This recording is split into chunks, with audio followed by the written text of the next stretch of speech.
Bien le bonjour, donc cette fois-ci, on va parler tout simplement de la correction des travaux remis. Alors évidemment, lorsqu'on reçoit des travaux, on s'attend à les corriger.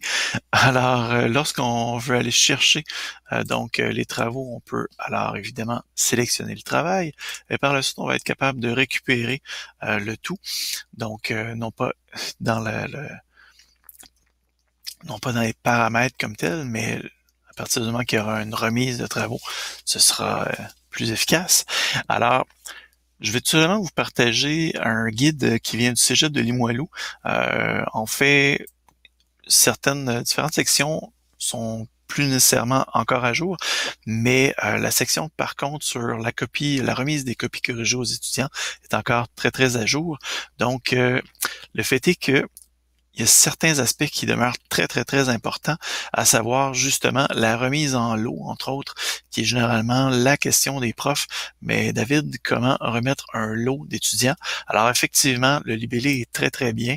Alors rendons à César ce qui appartient à César. Cégep de Limoilou a super bien libellé le tout, à savoir, première des choses, évidemment, vous ne pourrez jamais remettre un fichier de correction à un étudiant qui ne vous a pas remis un document de travail.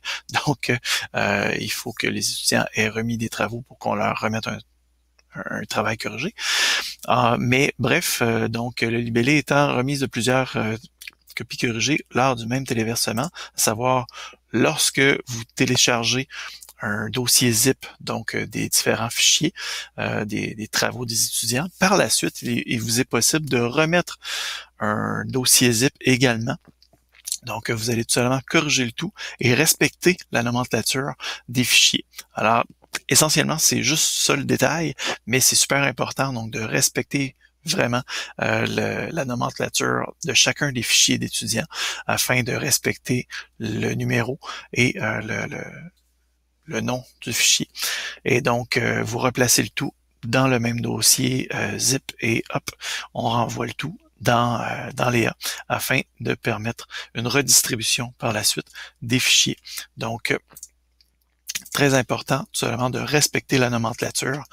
Évidemment, si vous avez bien aimé lire le tout, je vous invite à faire pause tout simplement pour lire cette section qui est encore à jour pour, euh, pour la plupart des aspects, quoique cet aspect-ci de 50 MB a changé. Mais bref, dans cette section-ci, la plupart des aspects sont encore totalement à jour. Alors, vous pouvez faire pause pour le lire, mais sinon, donc, juste vous rappeler tout simplement l'importance de la nomenclature de vos fichiers lorsque vous les corrigez afin que Léa puisse le reconnaître finalement et renvoyer au bon numéro d'étudiant le bon fichier. Et voilà, donc pour ce qui est de la remise, donc la correction, donc la récupération de vos travaux à corriger et par la suite la remise des travaux corrigés à vos étudiantes et étudiants. Merci.